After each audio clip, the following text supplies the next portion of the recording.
নমস্কার বন্ধুরা, কেমন আছো তোমরা? আশা করছি ভালো আছো। সুকন্যা বুটিকের আরেকটি নতুন ভিডিওতে তোমাদেরকে স্বাগত জানাই। আমি সুকন্যা। আজকে আমি তোমাদের সাথে শেয়ার করব 36 সাইজের 4 টেকিং ব্লাউজের কাটিং। আশা করছি তোমাদের বুঝতে কোনো অসুবিধা হবে না, তো ভিডিওটা কন্টিনিউ দেখতে থাকো। আর আমি কিন্তু শুধুমাত্র ফ্রন্ট পার্টটাই কাটিং করে তোমাদের সাথে শেয়ার করব, কারণ যে কোনো ব্লাউজে ব্যাক সাইড কিন্তু সেমই হয়। আর এই কাটিংটা আমি ডাইরেক্ট লাইনিংয়ের ওপরেই করব। ভিডিও শুরু করার আগেই সবার প্রথমে আমি সরি চেয়ে নিচ্ছি তোমাদের কাছে, কারণ আমি ব্যাক ক্যামেরাতে মোবাইলে ভিডিও করেছি, তো তখন আমি খেয়াল করিনি। এখন এডিট করতে বসে আমি দেখছি যে লাইটিংয়ের প্রবলেম হয়েছিল তখন, কিন্তু আমি বুঝতে পারিনি। তার জন্য সরি তোমাদের সকলের কাছে। তা ভিডিওটা শুরু করি। প্রথমেই আমি ঝুলের মাপ নিয়ে নিচ্ছি। আমার যা ঝুল হবে তার থেকে 2 ইঞ্চি এক্সট্রা নিয়ে আমি ঝুলের মাপটা নেব। ব্যাক পার্টে আমরা যেরকম 1 ইঞ্চি এক্সট্রা নিই, এখানে কিন্তু আমি 2 ইঞ্চি এক্সট্রা নিয়ে ঝুলের মাপটা নিয়ে নেব। এবার আমি পুটের মাপ নিয়ে নিচ্ছি। এটা আমার ডিপ গলা হবে, তার জন্য 5.5 পুট আর 5.5 মহড়ার মাপ নিয়ে নিলাম। এই জায়গাটায় কিন্তু তোমরা বোট গলা অথবা কলার দিয়েও করতে পারো, তখন পুটের মাপ কিন্তু আলাদা হবে। এবার নেব ছাতির মাপ। আমার ছাতি এখানে 36, 36কে আমি 4 ভাগে ভাগ করলাম, মানে 9। 9-এর সাথে আমি আরও 1/2 ইঞ্চি এক্সট্রা রেখে 2 ইঞ্চি ভেতরে বাড়তি কাপড় রেখে দেব, মানে 9 প্লাস হাফ মানে 9.5 প্লাস 2 11.5। এবার মোহরার শেপটা দিয়ে নিচ্ছি, তার জন্য 1 ইঞ্চি ওপরে উঠে আমি মোহরার রাউন্ড শেপটা দিয়ে নেব।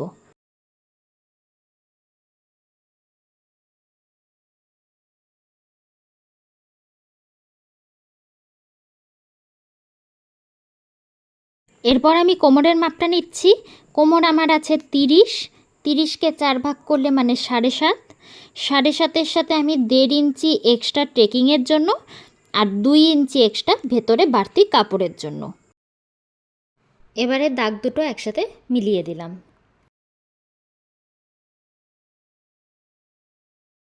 এবার নিয়ে নিব গলার মাপ। শোল্ডার লাইনে আমি 3 ইঞ্চিতে একটা দাগ দিচ্ছি, আর গলার লেন্থ আমার আছে 6, 6-এ একটা দাগ দিয়ে আমি বক্স করে এঁকে নিচ্ছি। এখানে আমার বক্স গলাই হবে, তার জন্য আর রাউন্ড করলাম না। এরপর শোল্ডারটাকে আমি 1/2 ইঞ্চি ডাউন করে নিলাম। এটা করলে কাঁধের থেকে খুলে যাওয়ার যে ভয়টা থাকে সেটা হবে না।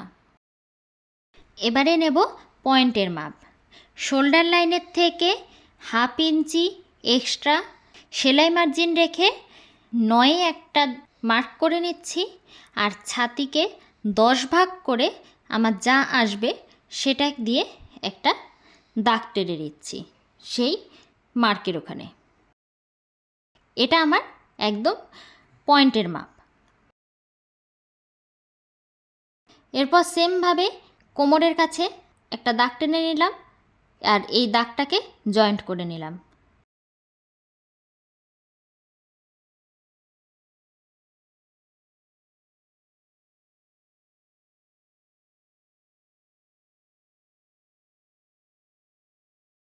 এখানে আমি একটা বক্স করে নিচ্ছি। এবার ওই দাগের মধ্যে 1/2 ইঞ্চি 1/2 ইঞ্চি করে 1 ইঞ্চি টেকিংয়ের জন্য দাগ দিয়ে নেব। আর এই টেকিংয়ের মাপের জন্যই কিন্তু আমি ব্যাক পার্টের থেকে ফ্রন্ট পার্টকে আরও 1 ইঞ্চি এক্সট্রা ঝুল নিয়েছিলাম। এবার নিচের দিকের যে দাগটা আছে সেখানেও আমি 1.5 ইঞ্চি করে যে এক্সট্রা নিয়েছিলাম সেই 1.5 ইঞ্চিকে হাফ হাফ করে টেকিংয়ের দাগ দিয়ে নিলাম। এবার 3 নাম্বার টেকিংয়ের জন্য আমি মহড়ার দিকে একটা তেরচা করে দাগ টেনে নিচ্ছি। এই দাগের কিন্তু কোনো নির্দিষ্ট মাপ নেই। আর সেমভাবেই কোমরের দিকেও একটা দাগ টেনে নিচ্ছি, এইটারও কিন্তু কোনো নির্দিষ্ট মাপ নেই। দেখো আমি একদম সোজা করেও দিইনি, আবার একদম কিন্তু শুয়েও দিইনি, একটু তেচড়া করেই আমি দাগটা দিয়ে নিচ্ছি। আর 4টা দাগ কিন্তু আমার একটা পয়েন্টেই এসে মিলবে। এবার কোমরের দিকে আমি 1/2 ইঞ্চি টেকিং দেব, আর মহড়ার দিকে আমি 1/2 ইঞ্চির টেকিং দেব। আর এই টেকিংয়ের জন্যই আমার ছাতির যা মাপ তার সাথে আরও 1/2 ইঞ্চি যোগ করে দাগটা টেনেছিলাম।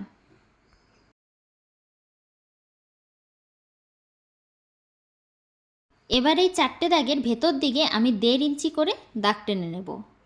ফার্স্ট দাগেও 1.5 ইঞ্চি, সেকেন্ড দাগেও 1.5 ইঞ্চি, থার্ড দাগেও 1.5 ইঞ্চি, আর ফোর্থ দাগেও 1.5 ইঞ্চি করে একটা দাগ টেনে নিচ্ছি। আর এই দাগটা টানাতে অটোমেটিক মাঝখানে একটা খাপের শেপ নিয়ে নেবে, তখন কিন্তু ব্লাউজটা পরলেও দেখতে সুন্দর লাগবে। সামনের মিডিল পয়েন্টে একদম সুচালো হয়ে চোখা হয়ে থাকবে না। এবার যেখানে আমি 1.5 ইঞ্চির দাগটা দিয়েছি সেখান থেকে টেকিংয়ের শেপটা দিয়ে নিলাম। আমাদের টেকিংটা কিন্তু সেই 1.5 ইঞ্চি যতটা দাগ আছে অতটুকুর মধ্যেই হবে, সামনের দিকে আর আসবে না।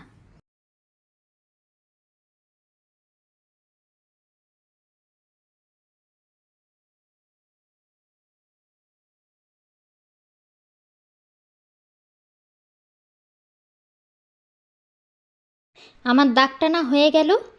আর দেখো সুন্দর মাঝখানে একটা খাপের জায়গা তৈরি হয়ে গেছে, যে জায়গাটা আমি রাউন্ড করে তোমাদের বুঝিয়ে দিচ্ছি।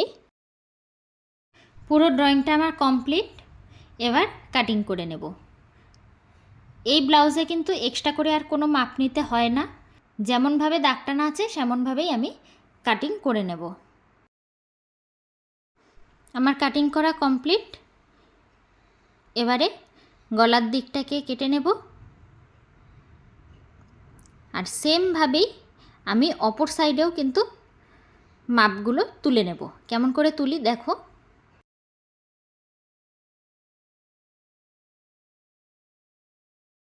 যেই দাগগুলো আছে সেই দাগগুলোকে আমি আবারও চক দিয়ে একটু ডিপ করে নিচ্ছি।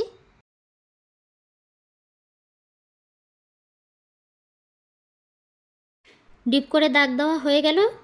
এবার ব্লাউজ ফলসটাকে আমি খুলে নিয়ে দাগ দেওয়ার দিকে বসিয়ে নিলাম। আর যেহেতু কালো কালার তার জন্য আমার এখানে আগের থেকে উঠে আছে। তোমাদের অন্য কালার থাকলেও তোমরা কি করে এক সাইডের দাগ অন্যদিকে পারফেক্টভাবে নিতে পারবে সেটাই বলছি। অপর সাইডে দিয়ে হালকা একটু প্রেস করে দিলাম, তবেই চকের দাগটা চলে আসলো। আর যে দাগগুলো আসলো সেখানেই দাগ টেনে নিচ্ছি, তবেই আমার দু সাইডে সমানভাবে মাপটা চলে আসলো। আর এটা আমার পয়েন্টের দাগ, একদম এক্স্যাক্টভাবে চলে আসলো মাপটা। আশা করছি তোমাদের ফোর টেকিং ব্লাউজের কাটিং ভিডিও বুঝতে কোনো অসুবিধা হয়নি। দেখা হচ্ছে নেক্সট ভিডিওতে। ততক্ষণ ভালো থেকো, সুস্থ থেকো, আর কীরকম ভিডিও চাও আমাকে কমেন্ট করে জানিও। টাটা।